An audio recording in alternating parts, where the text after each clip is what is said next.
Okay, so I've had several comments about frozen shoulders, and today I want to do a special video to help you better understand what's happening with frozen shoulders and what are some specific things that you can do to stop those. So stay tuned.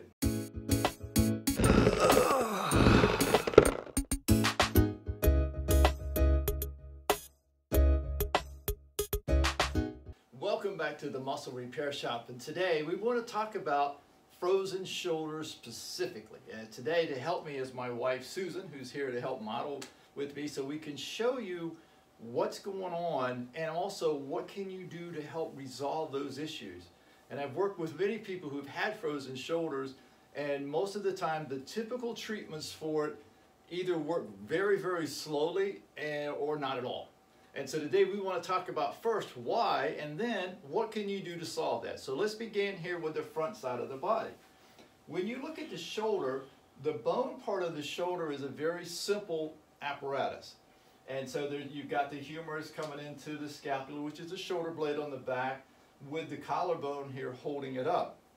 The muscle side of it is very complicated because, as you'll learn through this video, is lifting your arm this way takes many more muscles than it does bone. So let's start with the front side. On the front side of the body, you have a point here called an acromion process that the chest muscles attach to, the bicep attaches to it, and the chest muscles, or the back muscles on the back side, come over and attach in here as well. When the outside chest muscle here, and you can feel it, I mean, if you lift your arm, just catch here on the outside of your arm, you can feel that muscle. When that muscle is tight, two things happen. Number one, the shoulder starts to round in this way, and that can lead to things like head forward posture, or even a hump in your back. Number two, the ability to rotate your arm back becomes very difficult, which also means the lifting your arm becomes difficult because this muscle restricts that movement. And so what we want to do is we want to learn how to soften this, which I will show you later in this video, how to soften that muscle to make it better. Now, Susan, I'm going to have you to walk around with your back to them. She hates showing her back to you, but we need to do that anyway. So, on the back side, when you lift this arm, like I said earlier, the humerus, the upper bone here in the arm, goes into the shoulder blade where the socket is. You've got three muscles that run across here, but then you have rhomboid muscles that run down around the edges of the shoulder blade, and you can feel that edge of the shoulder blade there. When you lift your arm up, the muscles here, the rhomboids, have to be soft and released so that this whole shoulder blade can rotate so the arm will come up. What really hurts people with frozen shoulders is part of this, but underneath this shoulder blade is a muscle called a subscapularis. It's actually underneath the shoulder blade and attaches to the rib cage. When you have your arm, just bend your elbow for me, and bring your hand behind your back here, the shoulder blade then pops up to make this movement happen as you lift your arm up there. And when this subscapularis muscle is tight, it prevents this shoulder blade from popping up, and therefore when you lift your arm, it stops the ability for your arm to raise. On top of that, from the neck coming out to the end of the shoulder blade, you have what's called the trapezius, or the traps, and it runs out along to the end of the shoulder blade, down to the spine, and then back up to the base of the skull.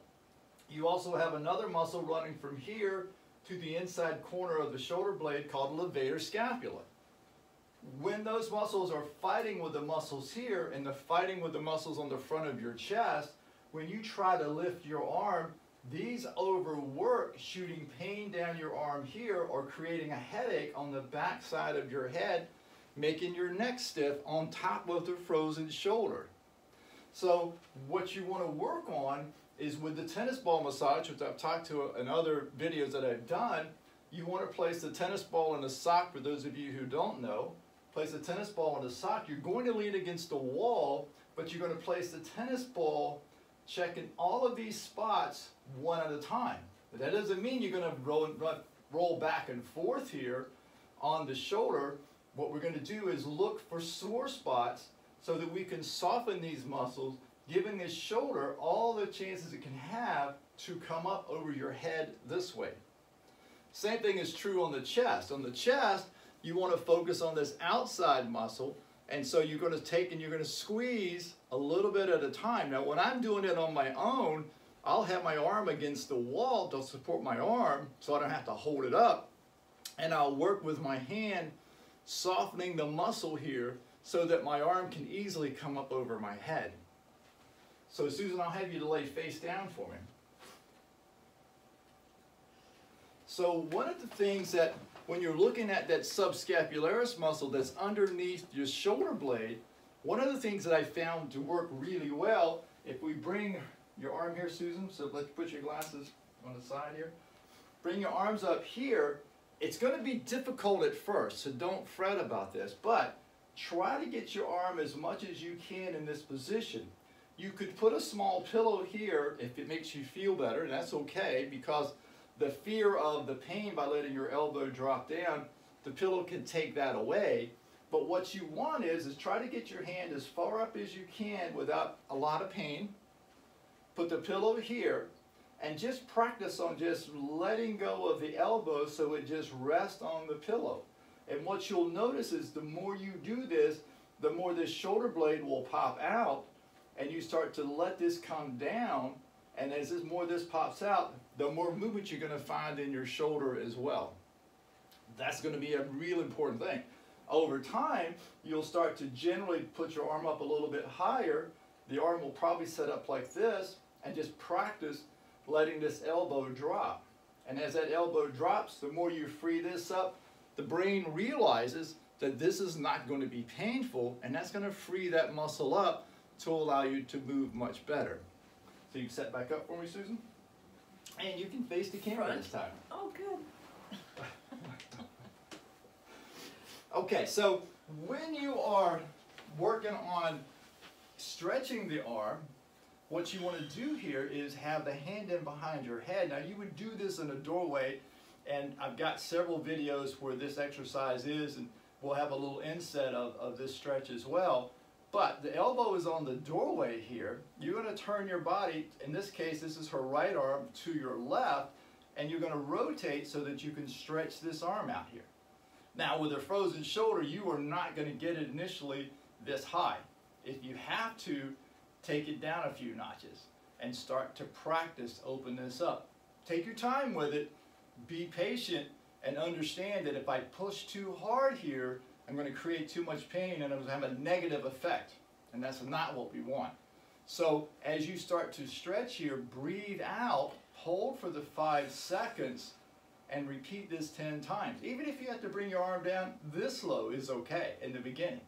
Because again, you're showing your brain that that movement is safe. And then you just gradually, as you feel up to it, move it up a little bit higher, and then eventually you'll get to the point that you're here and you can free this back up.